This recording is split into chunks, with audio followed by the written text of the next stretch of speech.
Bom dia, irmãos, mais uma vez, graça e paz. Vamos dar início aqui à nossa escola bíblica da família. Nós trazemos um tema muito importante, a idolatria da família. Nós temos falado um pouco sobre alguns ídolos que têm prejudicado a família, que têm atrapalhado a família. Mas esse tema não é diretamente sobre isso, né? Nós temos falado, por exemplo, o ídolo do materialismo, que atrapalha muito a família. Temos falado sobre o sucesso profissional. Muito do nosso sucesso profissional é construído nos escombros de famílias que são destruídas por conta de pais ausentes, casamentos que não são nutridos, não são fortalecidos em nome do sucesso profissional, e até mesmo o ídolo do ministério, em nome da obra de Deus, entre aspas, muitas famílias são deixadas de lado, a ausência de pais, casamentos não fortalecidos. Hoje nós queremos falar sobre o pecado de idolatrar a própria família. É diferente. Nós já temos tratado de ídolos que prejudicam a família, mas hoje é o pecado de idolatrar a família. Maridos que são idolatrados, esposas que são idolatradas, filhos igualmente que são adorados como se fosse Deus. E isso também destrói a família. A idolatria ela é destrutiva. Quando Deus não está no lugar em que é devido, no lugar correto de primazia, os demais relacionamentos eles são prejudicados. João Calvino diz que o coração do homem é uma fábrica de ídolos, né? Então nós fabricamos ídolos e a família é um ídolo que nós temos fabricado em nosso coração. Diferentemente das outras oportunidades, eu não vou ler um texto apenas como base, mas 6 textos. Alguns são apenas um versículo, mas eu quero mostrar para os irmãos que as Escrituras, em todas as Escrituras, nós temos referência à idolatria. A idolatria é um princípio presente nas Escrituras. Êxodo 20 é o nosso primeiro texto. Êxodo 20.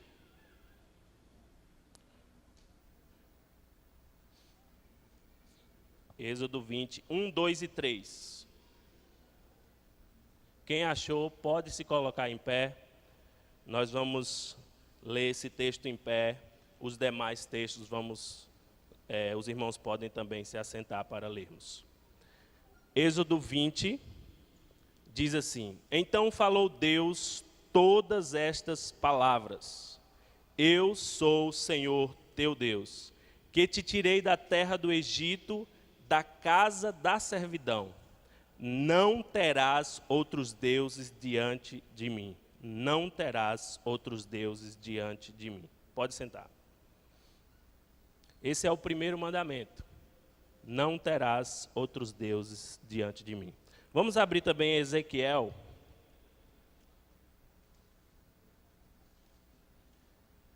Capítulo 14.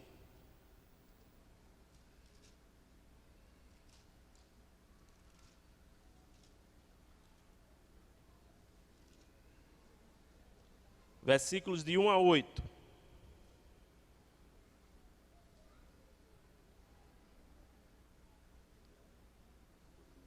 Então vieram ter comigo alguns dos anciãos de Israel e se assentaram diante de mim. Veio a mim a palavra do Senhor dizendo: Filho do homem, estes homens levantaram os seus ídolos dentro do seu coração. Tropeço para a iniquidade, que sempre têm eles diante de si. Acaso permitirei que eles me interroguem? Portanto, fala com eles e dize-lhes: Assim diz o Senhor Deus: Qualquer homem da casa de Israel que levantar os seus ídolos dentro do seu coração e tem tal tropeço para a sua iniquidade, e vier ao profeta: Eu, Senhor, vindo ele, lhe responderei segundo a multidão dos seus ídolos, para que eu possa apanhar a casa de Israel no seu próprio coração, porquanto Portanto, todos se apartaram de mim para seguirem os seus ídolos. Portanto, dize à casa de Israel: assim diz o Senhor Deus: convertei-vos e apartai-vos dos vossos ídolos e dai as costas a todas as vossas abominações. Porque qualquer homem da casa de Israel ou dos estrangeiros que moram em Israel, que se alienar de mim e levantar os seus ídolos dentro do seu coração, e tiver tal tropeço para a iniquidade, e vier ao profeta para me consultar por meio dele, a esse eu, o Senhor, responderei por mim mesmo. Voltarei o rosto contra tal homem, e farei sinal e provérbio, e eliminá-lo-ei do meio do meu povo, e sabereis que eu sou o Senhor. Então, o povo levantou ídolos no coração. Você vê que desde o Antigo Testamento, a idolatria não se resume apenas a se curvar diante de imagens, esculturas, mas levantar ídolos no próprio coração. Então, esse povo vinha para ouvir a palavra de Deus. E Deus disse assim: Ezequiel, não trate de outro assunto, senão que esse povo tem levantado ídolos no seu coração. Vamos abrir Marcos 3, aquele famoso texto em que Jesus ele se dirige à sua família natural, e para muitos Jesus foi muito rude aqui com os seus familiares, mas Jesus nos ensina uma lição maravilhosa. Marcos 3, 31 ao 35. Nisto chegaram sua mãe, seus irmãos, e tendo ficado do lado de fora, mandaram chamá-lo. Muita gente estava sentada ao redor dele e lhe disseram: olha, tua mãe e teus irmãos estão lá fora à tua procura.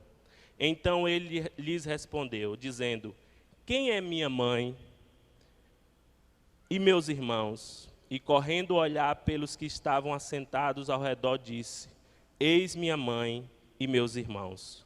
Portanto, qualquer que fizer a vontade de Deus, esse é meu irmão, irmã e mãe. Mateus 10. Jesus ele não idolatrou a família. Lógico, seria até um pecado eu afirmar que Jesus idolatrou a família, porque ele não pecou, né? Então, ele não idolatrou a sua família. Mateus 10, 34 ao 39.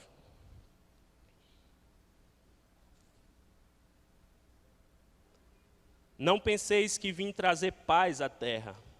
Não vim trazer paz, mas espada. Pois vim causar divisão entre o homem e seu pai, entre a filha e sua mãe, e entre a nora e sua sogra. Assim os inimigos do homem serão os da sua própria casa. Quem ama seu pai ou a sua mãe mais do que a mim, não é digno de mim. Quem ama seu filho ou a sua filha mais do que a mim, não é digno de mim. E quem não toma sua cruz e vem após mim, não é digno de mim. Quem acha sua vida, perdê-la-á. Quem todavia perde a vida por minha causa, achá-la-á. Então, porque muitas pessoas dizem assim: não, mas o amor a Deus é diferente do amor à família, né? Não, senão Jesus não comparava nesse texto aqui. Ele está dizendo que o amor a Ele deve estar acima de qualquer outro amor, de qualquer outra pessoa, de qualquer outra coisa. Né? Quem ama seu pai ou sua mãe mais do que a mim, não é digno de mim. Quem ama seu filho ou sua filha mais do que a mim, não é digno de mim. 1 Coríntios 10, 14.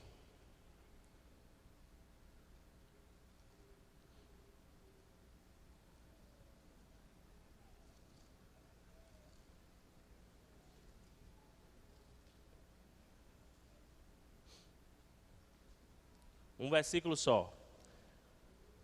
Portanto, meus amados, fugi da idolatria. Fugi da idolatria. E 1 João 5, 21.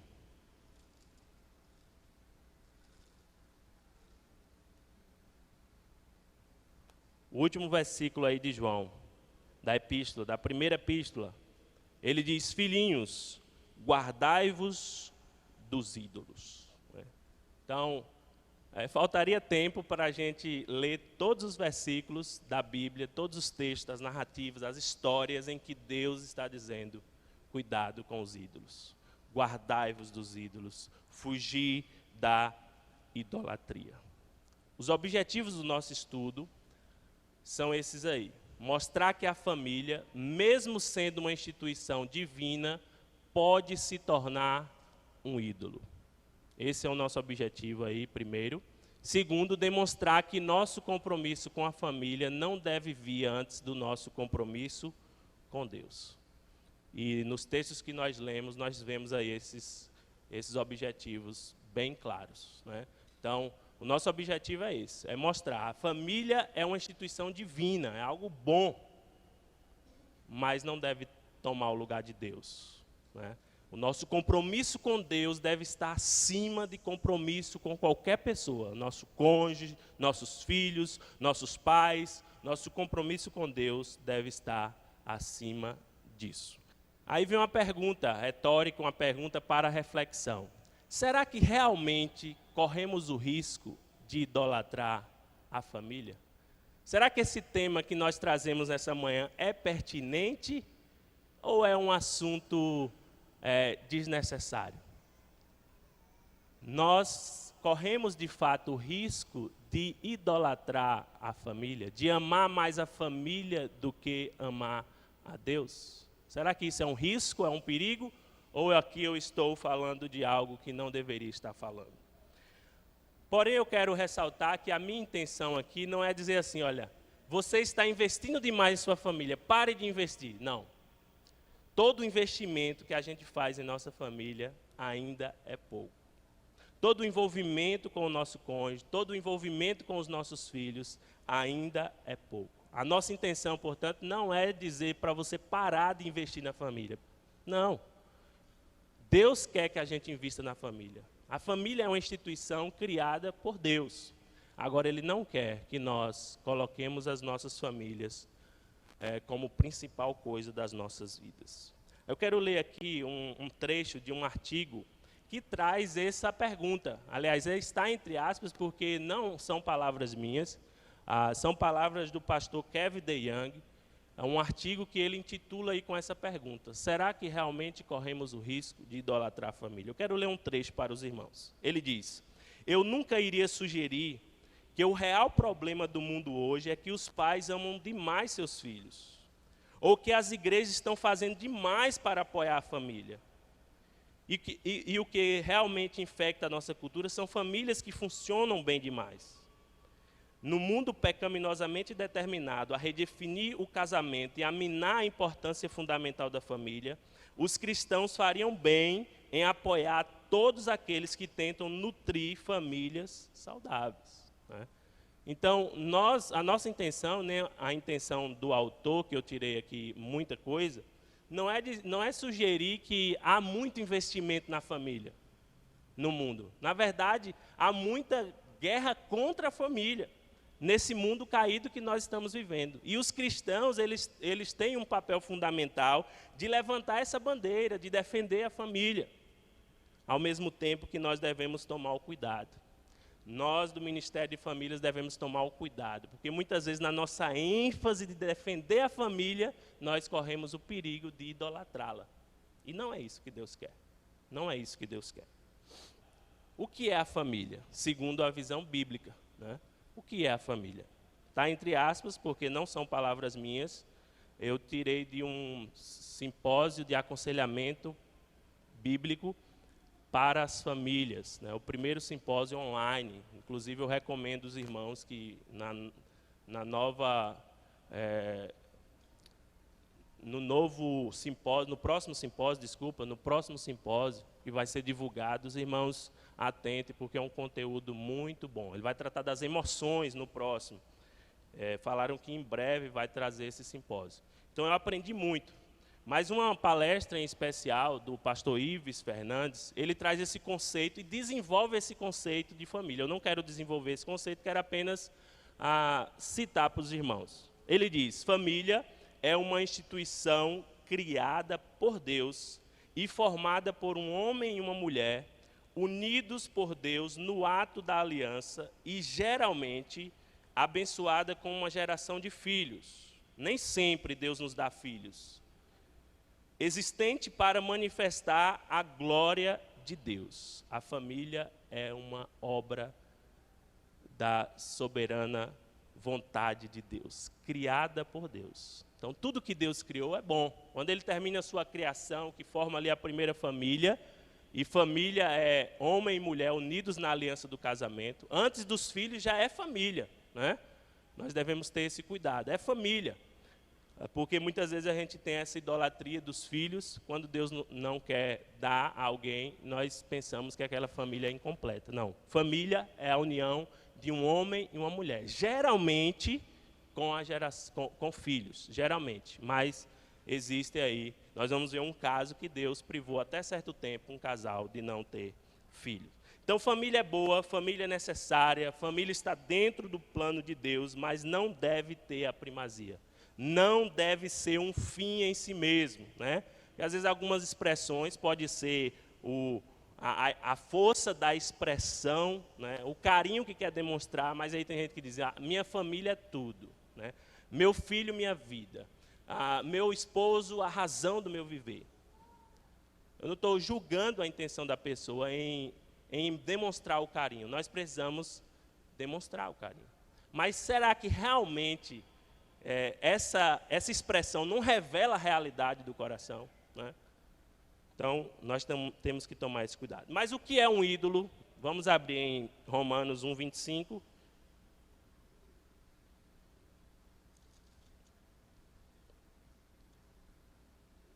Nós vimos que família é uma criação de Deus.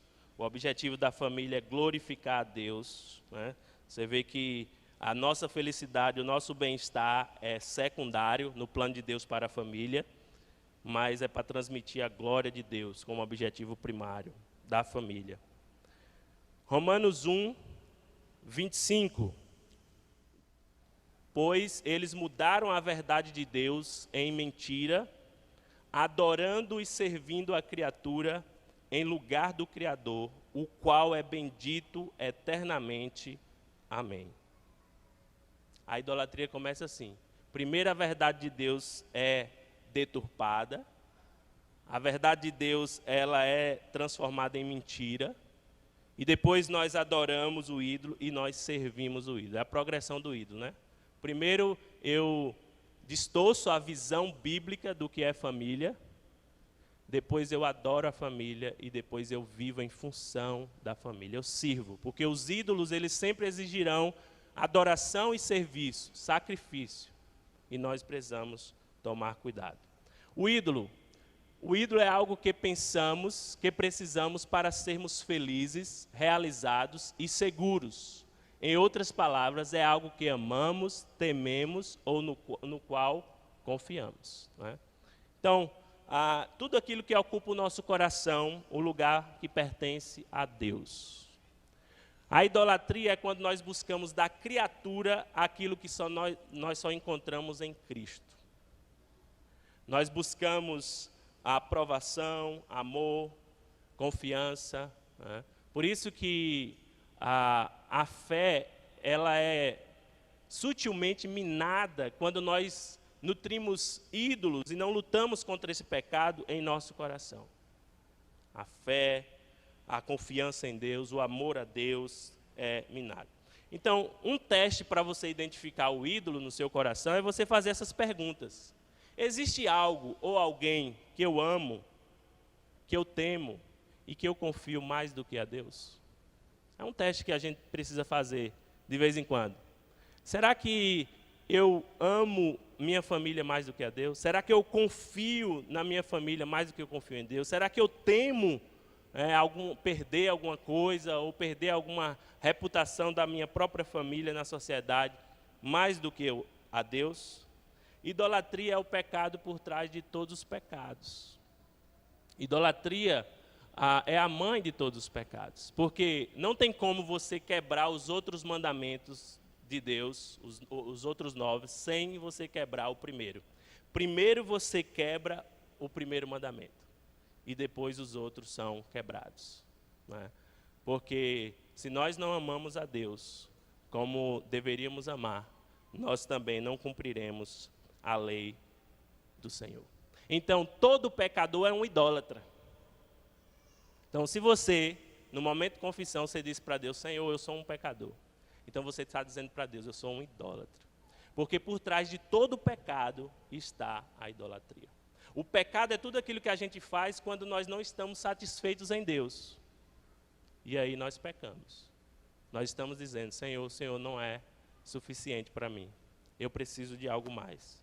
Então, tudo aquilo que nós amamos, tememos e confiamos, mais do que a Deus, é um ídolo. Será que a família não está nessa resposta a essas perguntas?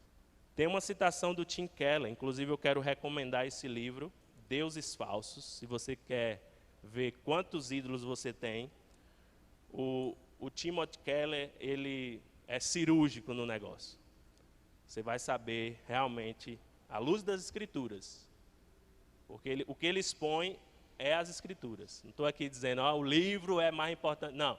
Leia o livro, veja as referências que ele cita, que ele expõe os textos bíblicos, e Deus certamente vai mostrar os seus ídolos e mostrar o Evangelho como solução para a idolatria. Vamos ver o que é que ele diz. Achamos que ídolos são coisas ruins, mas isso quase nunca é verdade. Quanto maior o bem, maior é a tendência de esperarmos que ele satisfaça nossas necessidades e esperanças profundas. Qualquer coisa pode servir como um falso Deus, especialmente as melhores coisas da vida. Especialmente as melhores coisas da vida podem se tornar um falso Deus. Existe coisa melhor do que família?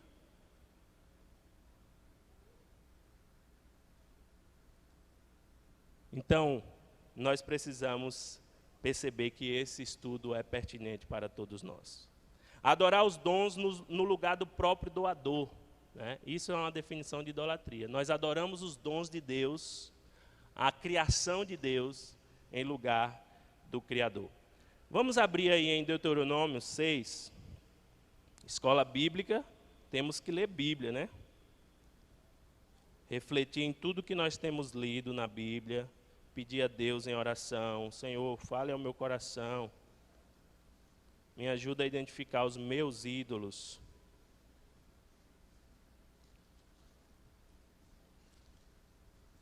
Deuteronômio a partir do 4, 6:4. Deuteronômio 6:4. Vamos ler até o 14. Ouve, Israel, o Senhor nosso Deus é o único Senhor. É o único Senhor. Os demais senhores são falsos deuses. Amarás, pois, o Senhor teu Deus de todo o teu coração, de toda a tua alma, de toda a tua força. Estas palavras que hoje te ordeno estarão no teu coração. Tu as inculcarás a teus filhos, e delas falarás assentado em tua casa, e andando pelo caminho, e ao deitar-te, e ao levantar-te, também as atarás como sinal na tua mão, e te serão por frontal entre os olhos, e as escreverás nos umbrais de tua casa e nas tuas portas, havendo-te, pois, o Senhor teu Deus introduzido na terra, que sob juramento prometeu a teus pais, Abraão, Isaque e Jacó, te daria grandes e boas cidades. Quero que os irmãos prestem atenção nessas expressões, que Deus daria àquele povo grandes e boas cidades que tu não edificaste. Foi de graça, foi por graça. E casas cheias de tudo que é bom, casas que não encheste, e poços abertos que não abriste, vinhais e olivais que não plantaste. E quando comeres e te fartares, guarda-te, tome cuidado para que não esqueças o Senhor que te tirou da terra do Egito, da casa da servidão.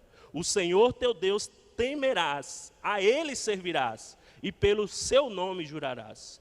Não seguirás outros deuses, nenhum dos deuses dos povos que houver à roda de ti. As melhores coisas, as doações de Deus podem se tornar um ídolo. Deus disse, eu vou dar boas coisas a vocês, coisas que vocês não fizeram o mínimo para conquistar. Por graça, aquilo que a Armando falou, nem pedi, Deus me deu. Esse povo aqui nem pediu, e Deus deu a eles. Estava dando, eles estavam entrando na terra. Eles iam entrar na terra. Mas Deus antes disso, olha, cuidado. Guarde o teu coração, para você não esquecer de Deus. Mais uma citação do Tim Keller, ele diz: o coração do homem toma coisas boas, como uma carreira de sucesso, amor, bens materiais e até a família, e faz delas seus bens últimos. Nosso coração as diviniza como se fosse o centro de nossas vidas, porque achamos que podem nos dar significado e proteção, segurança e satisfação. Os ídolos, eles prometem, e até certo ponto, dá esse tipo de benefício para nós. Dá significado, proteção, segurança e satisfação. Porém, o ídolo, ele não é Deus. E ele não vai conseguir dar isso o tempo todo. Então, se nós idolatramos o nosso cônjuge, vai chegar um momento que ele não vai suportar. Se nós idolatramos nossos filhos, vai pesar sobre ele um atributo que ele não tem, que é o atributo da divindade, da deidade. Só Deus pode nos dar significado, proteção, segurança e satisfação. Quando nós procuramos essas coisas que só Deus pode dar em outra coisa ou em outra pessoa, nós estamos idolatrando. E a idolatria destrói relacionamentos. A idolatria destrói igrejas. A idolatria destrói famílias. Enfim, tudo aquilo que a idolatria está presente, ela destrói. Uma citação do Kevin DeYoung.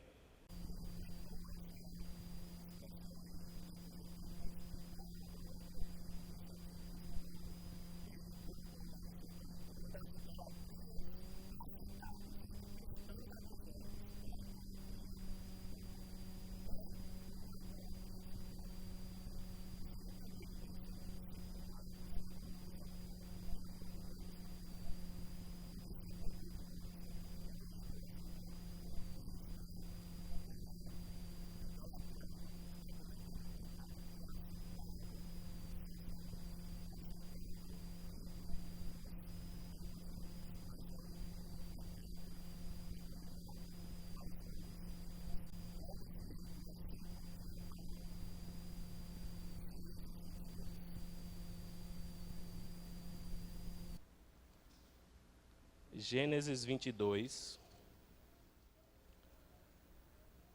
diz assim: depois dessas coisas, pôs Deus a Abraão à prova e lhe disse: Abraão, este lhe respondeu: eis-me aqui.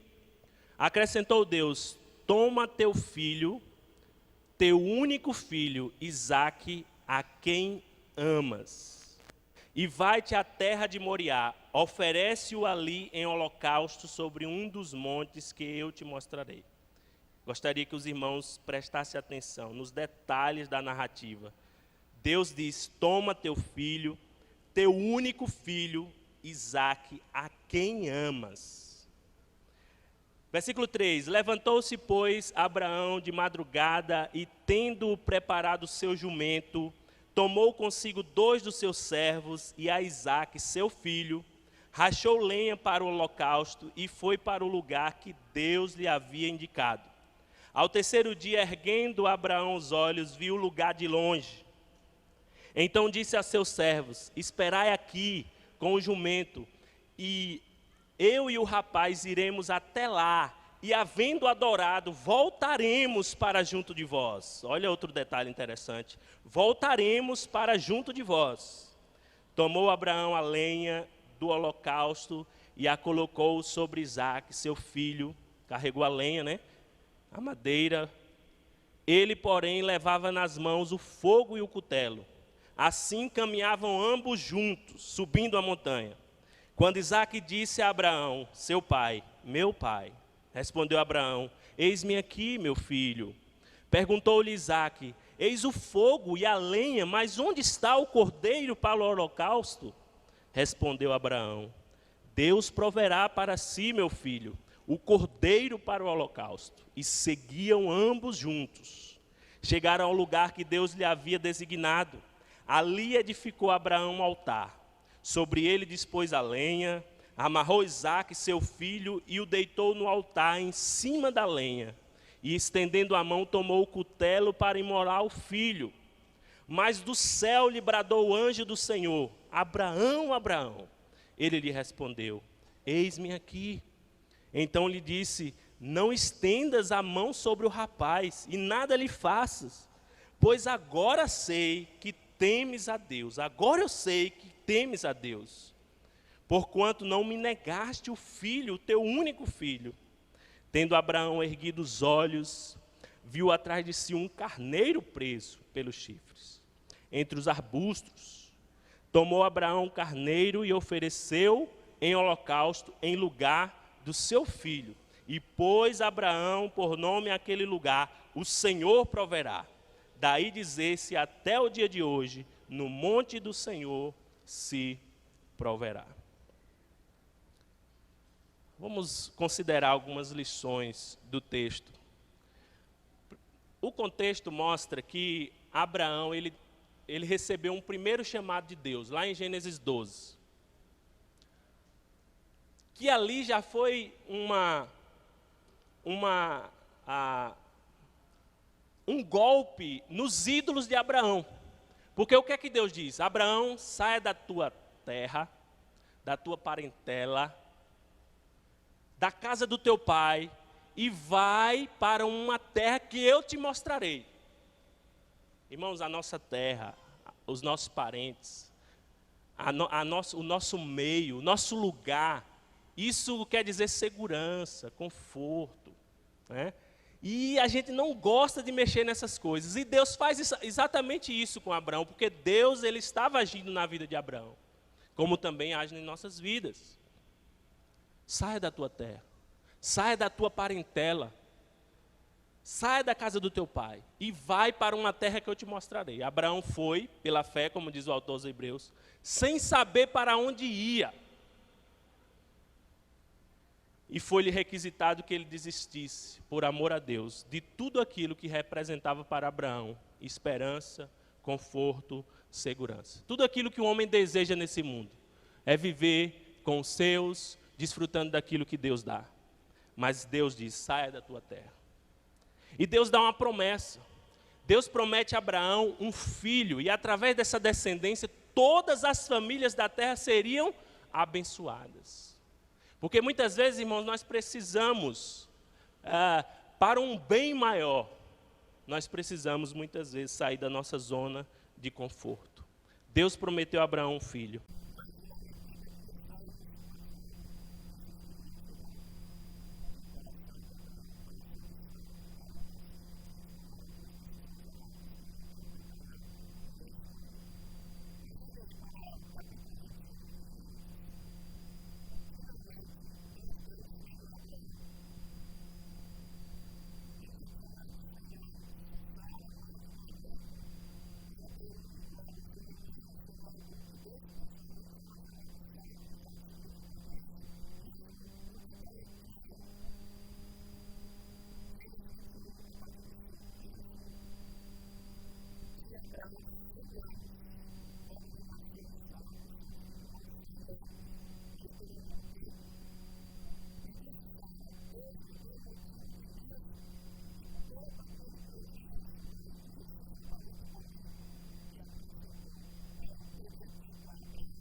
Porque ele estava com grande alegria.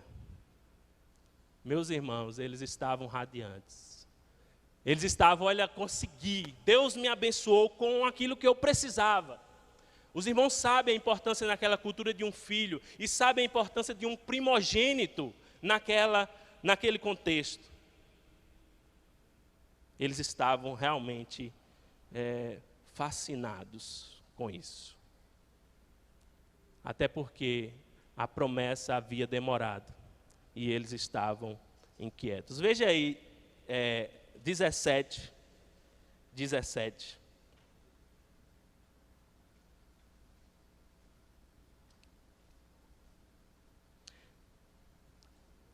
Deus promete, Deus sempre vem lembrando a promessa a Abraão.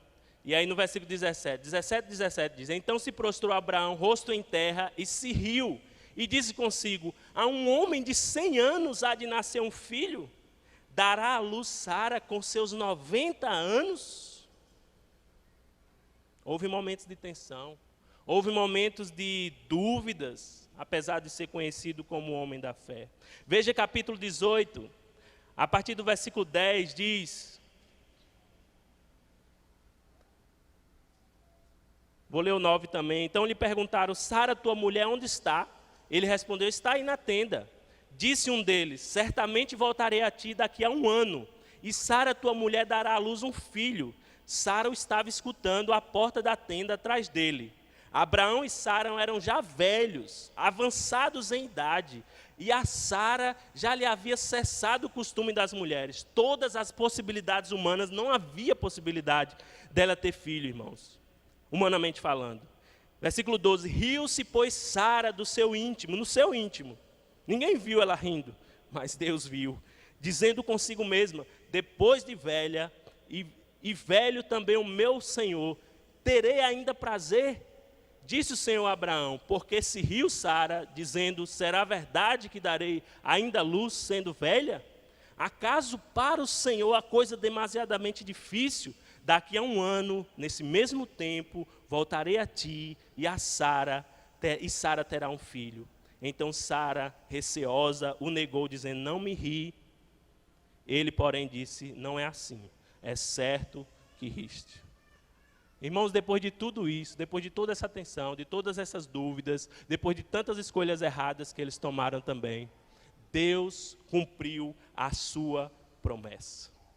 Deus deu a eles um menino chamado Isaac, que significa riso. Converteu o choro de Abraão e Sara em alegria. Mas aí vem um chamado mais chocante. Quando Deus deu isso, que Abraão se alegrou, Sara também se alegrou, na expectativa de que agora a promessa de Deus está cumprida, agora minha descendência realmente vai se multiplicar, Deus vai cumprir a sua promessa. Deus disse: olha, me dá esse filho para cá. No capítulo 22 que lemos, no versículo 2, que eu pedi para os irmãos atentarem. Olha o que Deus diz, irmãos: toma teu filho, teu único filho Isaque, a quem amas, e vai-te à terra de Moriá, oferece-o ali em holocausto sobre um dos montes que eu te mostrarei. Vocês estão alegres, vocês estão felizes, mas vocês correm o risco de idolatrar esse menino. Me dá esse filho para cá. O caminho, Tim Keller diz, o caminho agonizante de Abraão rumo à montanha foi, portanto, o estágio final de uma longa jornada, em que Deus o estava transformando de um homem comum em uma das grandes figuras da história. As grandes religiões, as 3 grandes religiões do mundo, reconhecem a importância de Abraão: o islamismo, o judaísmo e o cristianismo. Isso nunca teria acontecido se Deus não tivesse lidado com o ídolo do coração de Abraão. Irmãos, quando Deus lida com os nossos ídolos, dói. Mas Deus, Ele quer mostrar para nós. Isso é um ato de misericórdia. Apesar de doer, é um ato de amor de Deus, porque Ele quer nos mostrar que o único Deus digno de ser adorado é o Senhor. Os momentos mais dolorosos das nossas vidas, continua Tim Keller no seu livro, são aqueles em que nossos Isaques, nossos ídolos, estão sendo ameaçados ou removidos. Quando Deus mexe em nossos Isaques, que são aquilo que nós amamos e valorizamos, nós nos sentimos desconfortáveis, nós choramos e lamentamos, mas isso é um ato de misericórdia. Deus não estava dizendo com essa experiência que Abraão não deveria amar seu filho. Deus não estava dizendo isso. Deus não está dizendo, irmãos, através dessa ministração aqui nessa manhã, que nós não devemos amar os nossos filhos. O que Deus está nos dizendo é: não idolatre os seus filhos. É isso que Deus está nos dizendo. Se alguém coloca um filho, ou uma esposa, ou um esposo no lugar do verdadeiro Deus, é criado um amor idólatra, que sufocará a relação. Se seu casamento é um ídolo para você, se o meu casamento é um ídolo, se meus filhos são ídolos, isso vai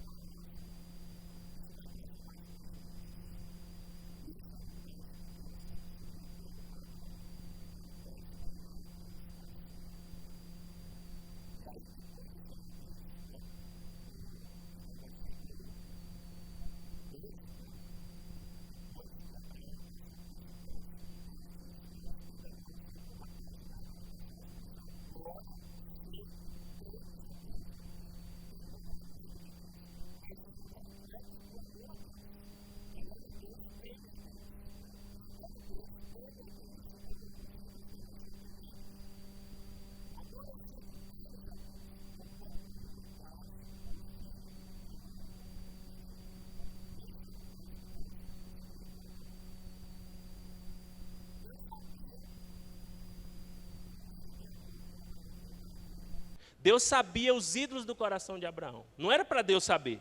Era Deus tratando com Abraão para que Abraão fosse santificado pelo tratamento de Deus.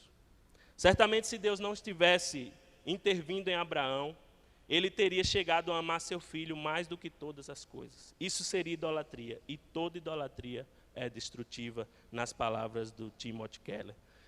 Então, se Deus não tivesse tratado, porque muitas vezes a gente olha para esse caso de Abraão, né, e as histórias infantis muitas vezes traz os heróis, entre aspas, da Bíblia, como se fosse assim, é o exemplo que a gente deve seguir. Só que a gente esquece que por trás desse bom exemplo, e de fato é um bom exemplo, está na galeria lá no Hebreus, mas está um Deus, irmãos, que trata com os seus. E muitas vezes a gente não aceita e não compreende e não se submete ao tratamento de Deus por nós. Isso é prova de amor, apesar de ter doído. Essas lições são preciosas. O autor do livro que eu tenho citado, ele continua dizendo: se Isaac tivesse se tornado a principal esperança e felicidade da vida de Abraão, esse o teria disciplinado demais, ou de menos. Por que disciplinado demais? Eu quero um filho correto. Eu quero um filho de acordo com o meu padrão. E eu estou me esforçando e me sacrificando para isso.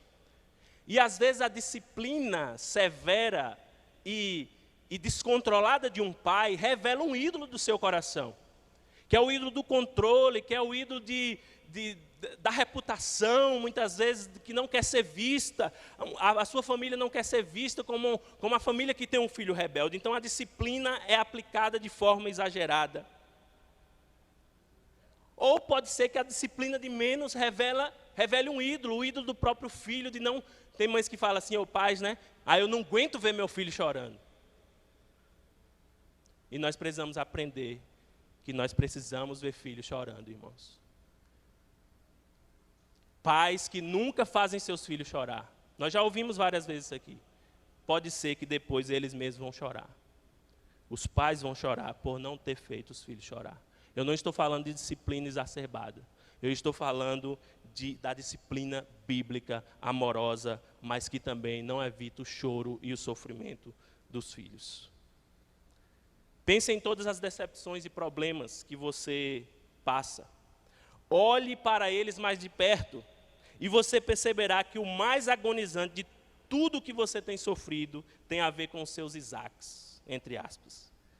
Em nossa vida sempre há algo que investimos para conseguir um nível de alegria e satisfação que apenas Deus pode dar. Analise as suas decepções. Analisemos os nossos problemas. Perceba que por trás do nosso sofrimento, Deus está querendo mostrar um ídolo do nosso coração. E a família pode ser um deles. Quando nós manifestamos a idolatria pela família,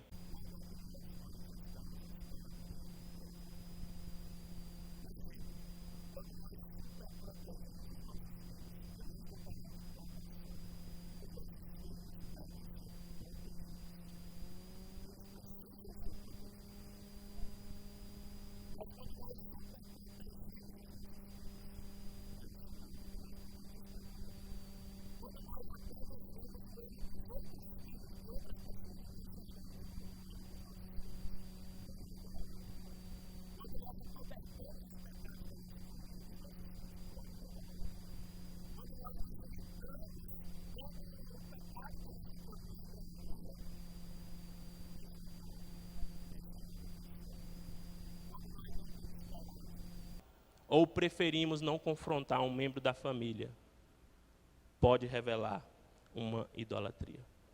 Quando nós fechamos os olhos para o erro dos nossos filhos, do nosso cônjuge, nós podemos revelar idolatria. Muitas vezes nós preferimos desobedecer a Deus. Muitas vezes nós preferimos ficar do lado dos nossos filhos, mesmo eles estando...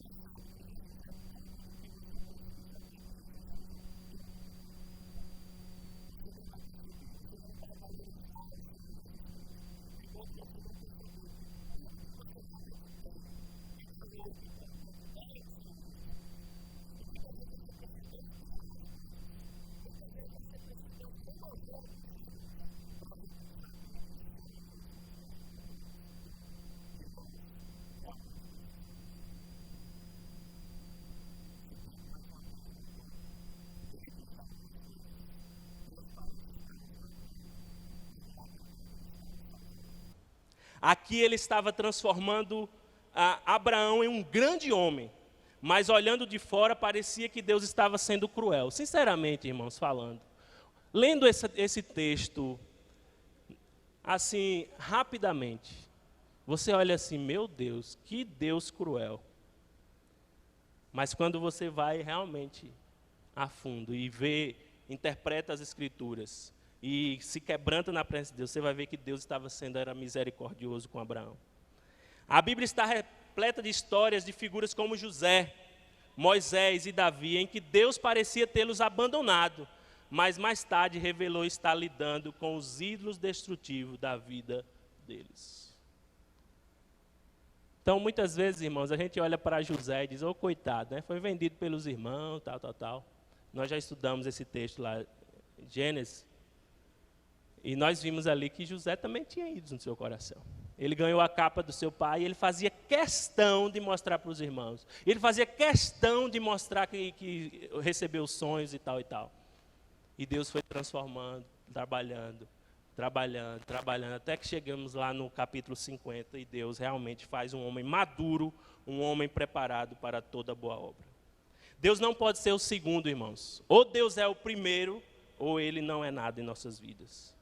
Então, se a família é a primeira em nosso coração, então a família se tornou um ídolo.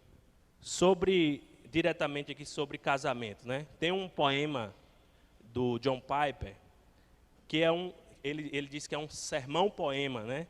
Esse poema ele escreveu e presenteou seu filho quando ele ia casar. Se os irmãos tiverem a curiosidade de ler, é fantástico. Eu só tirei algumas coisas aqui. O nome do poema é Ame-a mais e ame-a menos. Ame-a mais e ame-a menos. Se agora quer abençoar sua esposa, então ame-a mais e ame-a menos. Ame-a mais do que a riqueza. Ame-a mais do que os amigos. Ame-a mais do que a tranquilidade. Ame-a mais do que o sexo. Ame-a mais do que a fama. Sim, ame-a mais que a vida. Ame a mulher chamada de sua esposa. Vá amá-la com o melhor que você tem na terra. Mas, além disso, não se aventure, mas para que seu amor não se torne a ilusão de um tolo. Certifique-se de amá-la menos do que a Deus. O maior presente que você pode dar à sua esposa é amar a Deus acima da vida dela. E então convido a santificar, ame-a mais, amando-a menos. Então, isso tudo poderia ser aplicado aos filhos, à família. O maior presente que nós podemos dar à nossa família é amar a Deus acima dela. Amar a Deus acima dos filhos, amar a Deus acima do cônjuge. Vamos para as aplicações práticas. Irmãos, primeiro, precisamos perceber a nossa tendência à idolatria. Quando nós trazemos esse assunto, a nossa tendência é dizer, olha, esse estudo, ou cadê, fulano não veio. Perceba a sua e eu perceba a minha tendência à idolatria. Nós precisamos avaliar quais os ídolos estão em nosso coração. Quais os ídolos estão por trás das nossas atitudes, com aquilo que por trás daquilo que eu falo, por trás daquilo que eu penso, por trás das minhas reações, das minhas atitudes. Quais os ídolos estão por trás? Nós precisamos compreender que a família, mesmo sendo uma instituição divina, ela pode se tornar um ídolo. Nós precisamos entender que o nosso compromisso maior deve ser com Deus. Nós precisamos nos arrepender da nossa idolatria. Idolatria, ela precisa ser tratada com arrependimento. E nós precisamos nos arrepender dos nossos ídolos. Não é só os pagãos que estão se curvando diante de estátuas, imagens e esculturas, que é igualmente condenável por Deus, mas nós que somos cristãos, que muitas vezes nos curvamos diante dos nossos ídolos e prestamos adoração, serviço e confiança, nós precisamos nos arrepender da nossa idolatria.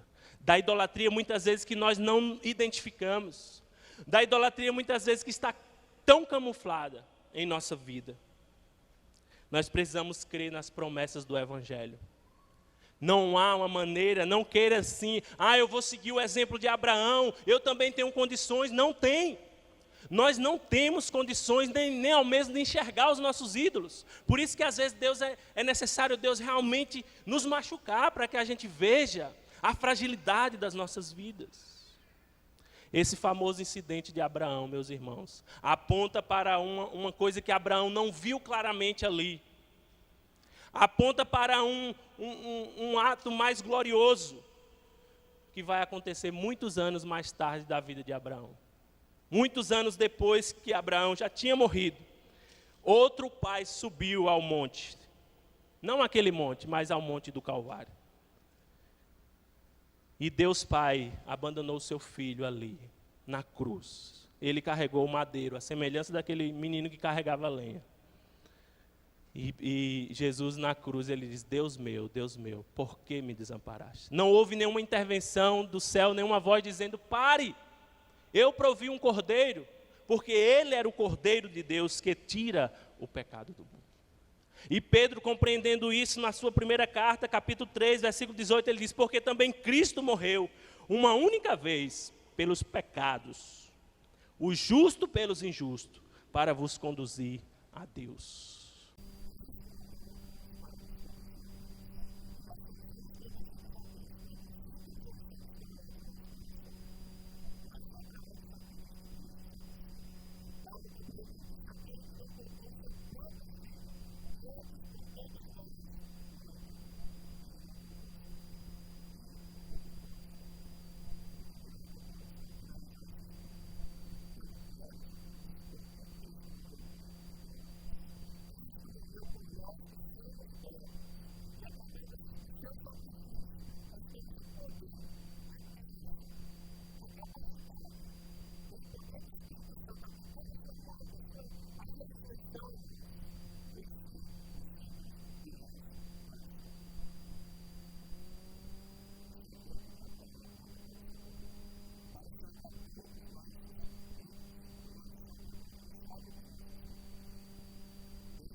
Encontramos vida, esperança, sentido para a vida, através da obra de Cristo Jesus naquela cruz.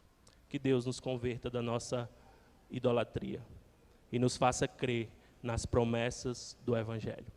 Em nome de Jesus.